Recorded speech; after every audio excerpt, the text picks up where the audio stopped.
So I'm really grateful to have the dogs with me. Living like nomads, it's nice to have a dog, and I feel really lucky to have 2 dogs.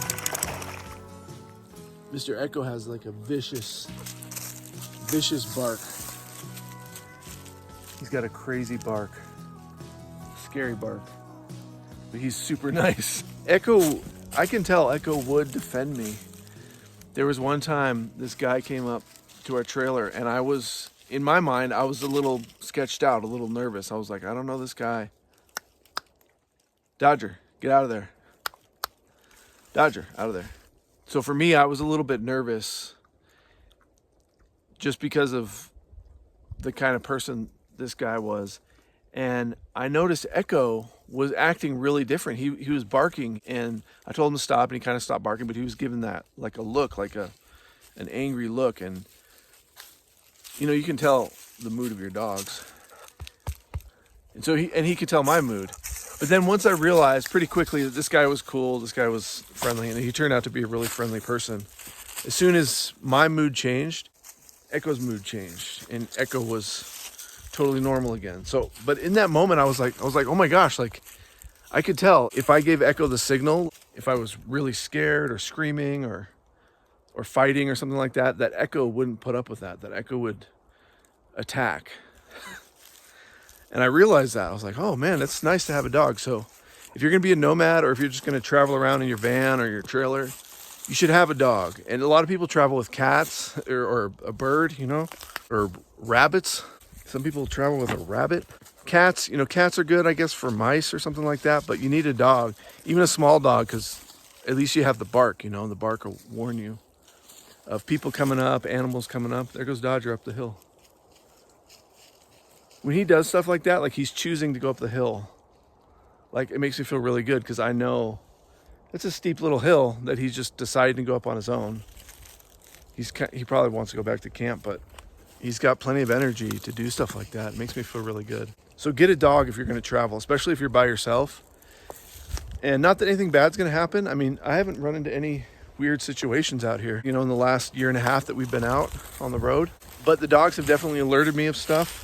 And then I always feel like it's like a warning thing. It's, you know, it's for me to get prepared. What is it, an animal? Is it a person? And then you can kind of tell by their bark what's going on.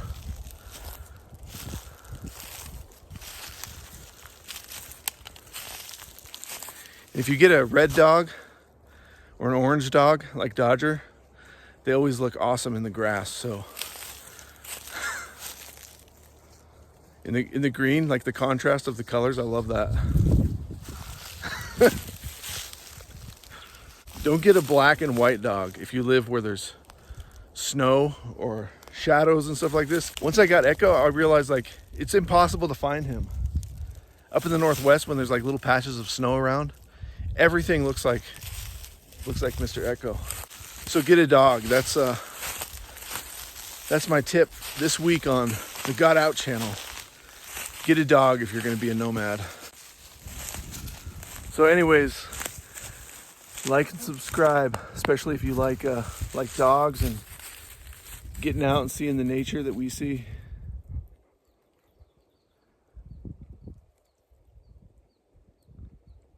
Get outside.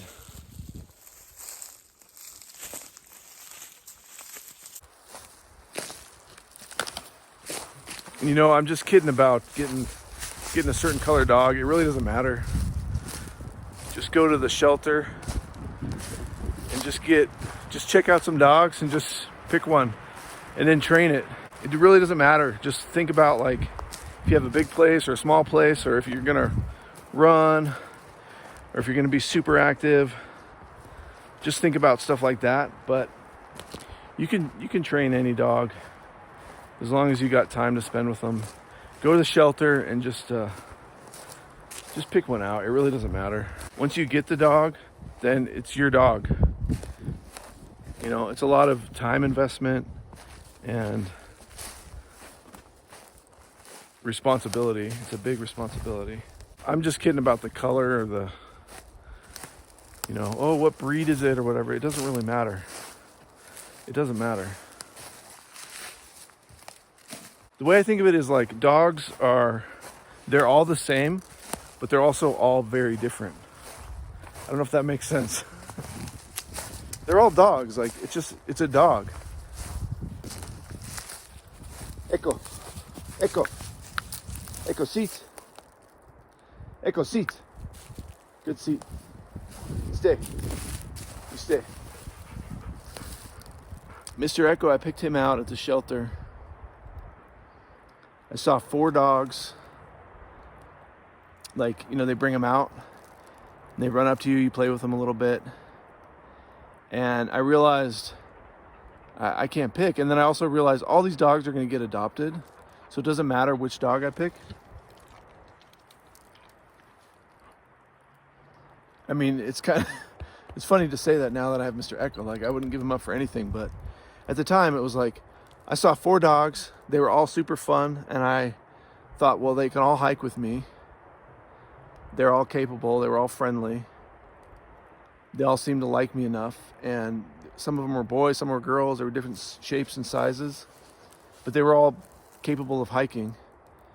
And so I said, I'll take the first one. And I couldn't even really remember. Honestly, like, I kind of wasn't even sure which one he was when I said, I'll take the first one. Because I couldn't pick. I was just like, I can't pick. I'll just take the first one. And him and I had a really good interaction. You know, but it was the first dog that I saw. And he was difficult at first because I wasn't used to such a strong dog. And I guess he's got some pit bull in him, which I didn't really have any pit bull experience. But you just spend enough time with them and they kind of do what you want. And they help you. And they're a lot of fun. It's a lot of fun. Echo, pa. Yeah? He doesn't know how to speak. I can't get him to speak yet. Echo, speak. Speak.